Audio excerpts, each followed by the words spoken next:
Christmas is such a nostalgic time of the year.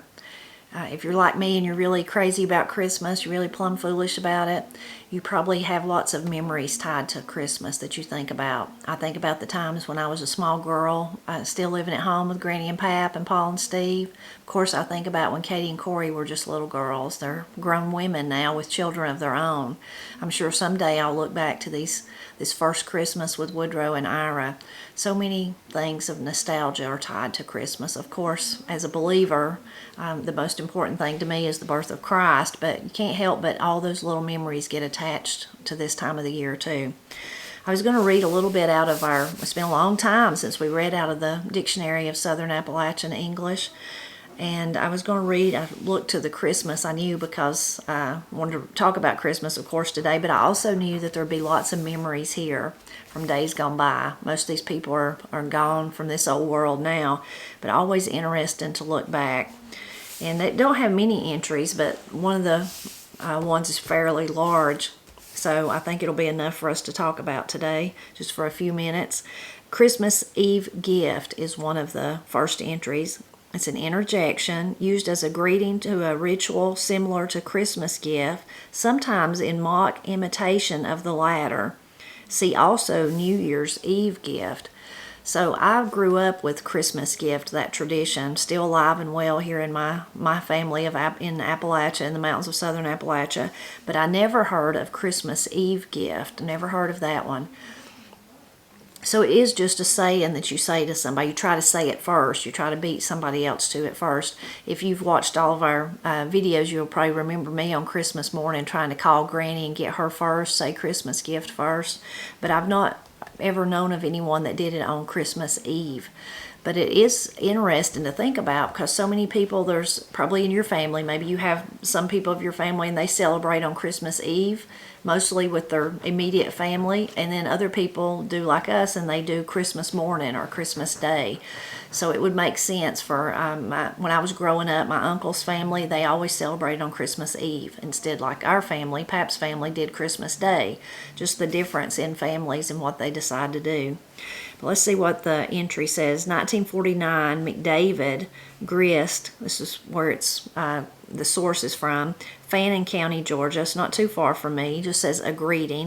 1968, Wilson Folklore, Mammoth Cave. Some families had Christmas Eve gift used just as soon as the sun went down on Christmas Eve. Many people expected or pretended to expect a gift if they got your Christmas gift first, if they said that first, you know. If they got you by saying it first, then they expected you to give them a gift. 1990, Wigginton, Foxfire Christmas. We would say to each other, Christmas gift, so they would have to run and get a piece of candy, an orange, or an apple. Everybody said it to each other, and all the time on Christmas Day, sometimes we would say Christmas Eve gift, and let us know it wasn't time to have Christmas gift. It lasted only one day, but as I remember, it was a jolly good time. So that little part about expecting a gift, like I said, in my family, it's mostly Granny's family that I grew up with, them all saying Christmas gift. There was no exchange of presents, not even going and getting a piece of candy or an orange or an apple. It was just the little game of trying to say it first. So then here's the entry for Christmas gift for the one that I was more familiar with. Also known as Christmas give, which is very similar in sound, gift and give.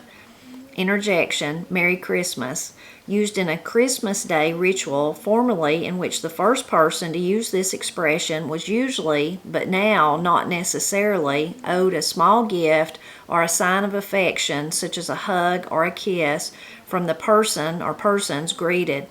Hence, noun, this ritual involving such a gift. Formerly, in some areas, children would roam from house to house to awaken neighbors and claim a treat. And then it goes on to say, see also Christmas Eve gift and New Year's Eve gift, which I've never heard of that one either. And then the serenade, I have talked about those before. So that part about children roaming from house to house to awaken people, I've not known anybody to do that in my lifetime, but something Granny did used to do, and that's kind of when I first, I guess, started paying attention to it was two different things, is that on Christmas morning she would get up really early and she'd call her sisters and say Christmas gift into the phone. And I always just thought, oh my goodness, Granny, you're bothering them. You're being such a pest. And now I do the same thing to Granny. I do it to her. And then also at Granny Gazzy's house, Granny's mother, on Christmas Day, we would always go out there after we had our little Christmas at home, eat a big Christmas dinner, and people just kind of come and went through the day. And all the people sitting in her little living room, every time the door opened and somebody new come in, they would all scream, Christmas gift, and that person usually would try to say it too. So that was just like the little game of their family. And for many years, I thought that that was just Granny's family, like they've just come up with that little game, something fun to pass the time, and, aren't they quaint and all that. Then I find out later when I started writing The Blind Pig and the Acorn that it's a very widespread tradition. So now let's see what the sources it shares with us. 1861, Griffin. This is a Civil War letter in December. Dear sisters, a few lines to you as brother has claimed a Christmas gift. I think I might have one too. I claim one from George. Maybe that was supposed to be George. And from Joseph. You can tell them to have it for me when I come home if I live. That's a really tugs on your heartstrings, don't it? This one is 1861. Same thing. Civil War letters. Rector. December 8th. If you have any Christmas, send some down here.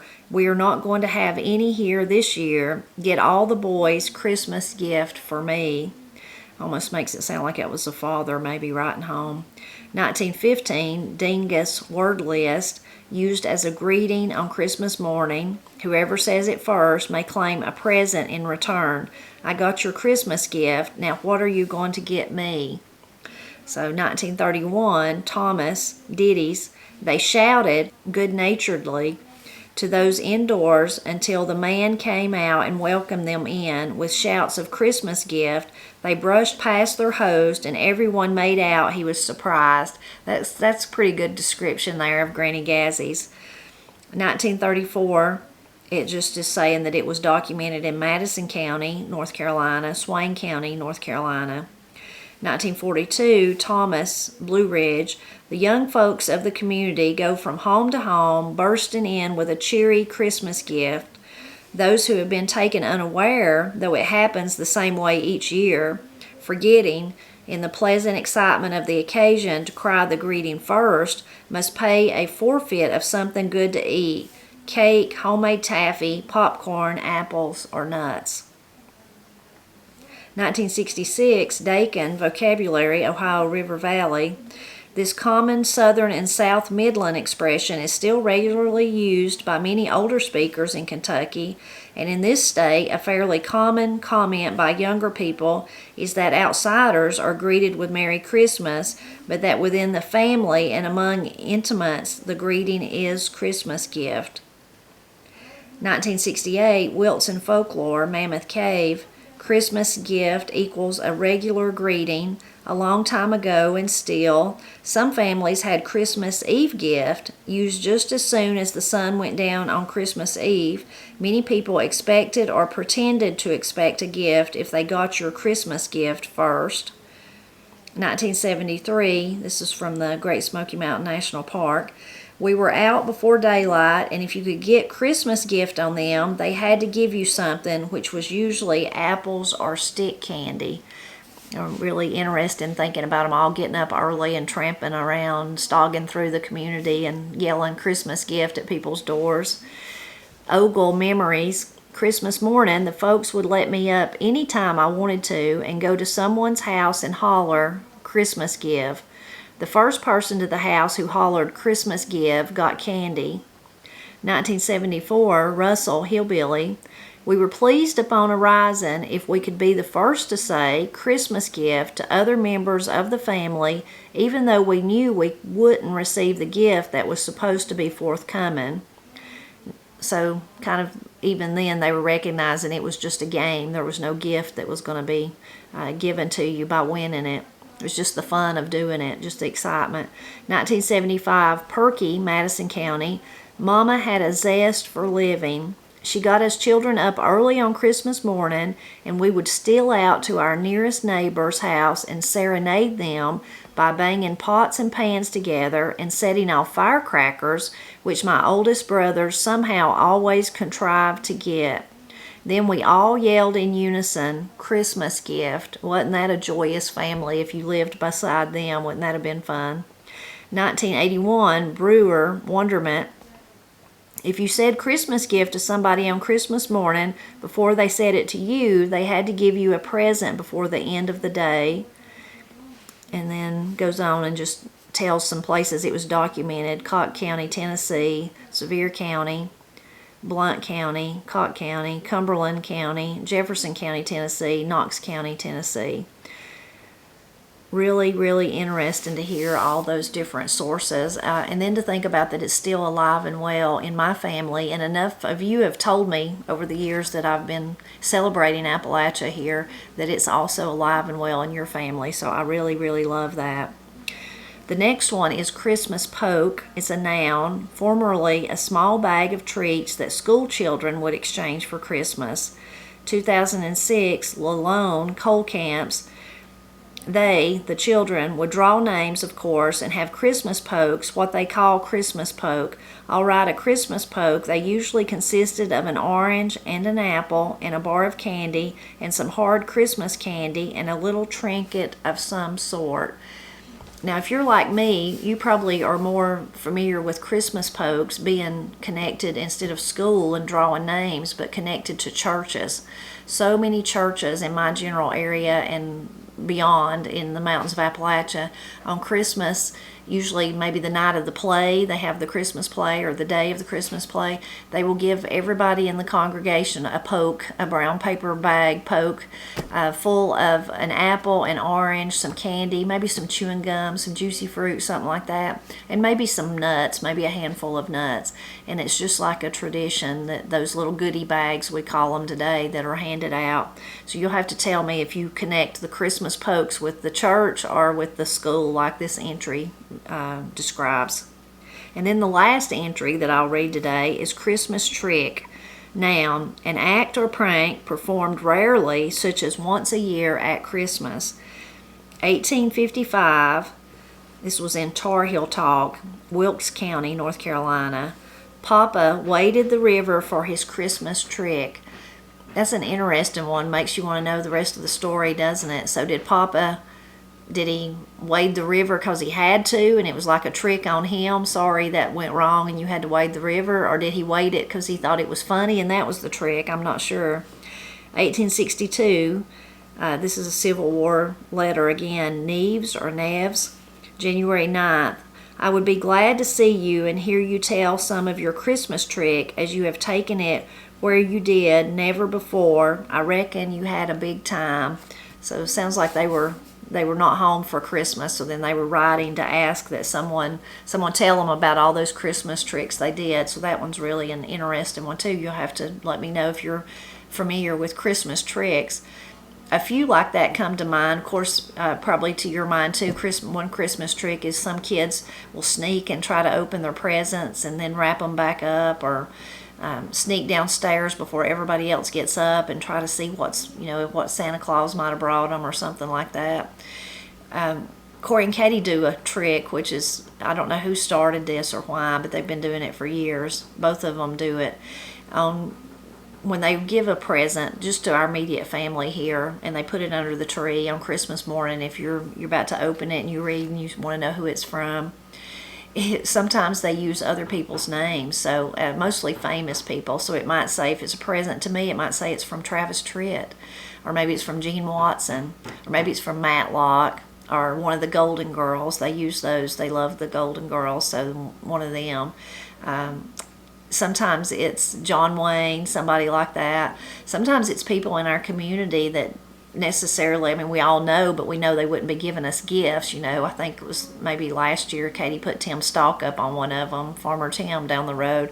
So they do that every year, and it's funny to you have to read out the name the way we take turns opening our presents. We read out the name. So if I was opening one and then I'm like, this is from Johnny Cash, I don't know which one of them started to do it, but they both do it, and it's fun. Matt told me a real heartwarming story about a trick he pulled on Papa Tony one time. He'd got Papa a camouflage hat for Christmas. Well, instead of wrapping it, or putting it in a bag or whatever, he just stuck it inside the tree, like inside the Christmas tree. And then on Christmas morning, he pulled that hat out right where it had been in plain sight the whole time, and gave it to Papa Tony. He said Papa got the biggest laugh out of that he laughed and laughed about it, thought it was really, really funny. So I hope you enjoyed hearing this little bit about Christmas from the big book, as some people call it. I hope you'll leave a comment and tell me if your family does Christmas gift, or maybe there's Christmas tricks that are played in your family. Makes me think of another one. When I wrote and I shared in a video, but about Matt's spark plug ornament that he hung on the tree many, many years ago because he thought it would be funny and I wouldn't notice it. I noticed it right away, and it's just become my favorite Christmas ornament. I put it back on the tree every year. Anyway, but a lot of people told funny stories about maybe it was kind of an ugly Christmas present. It was a mug or a sweater or something that nobody would never use, and somehow it in their family become the trick is that who got it the next year. Like they give it to, it always showed back up Christmas after Christmas, 30 years ago went by and they were still using it. So there was really some heartwarming ones. And if you were one of the ones that shared those stories, please share them again so that everybody can read them again in the comments. And I won't try to repeat them just off the top of my head. I'll mix them up. But they were really touching and really showed just what wonderful family ties, I guess, if you will, especially this time of the year at Christmas. So please do leave those comments, and I'm always glad when you stop by to help me celebrate Appalachia.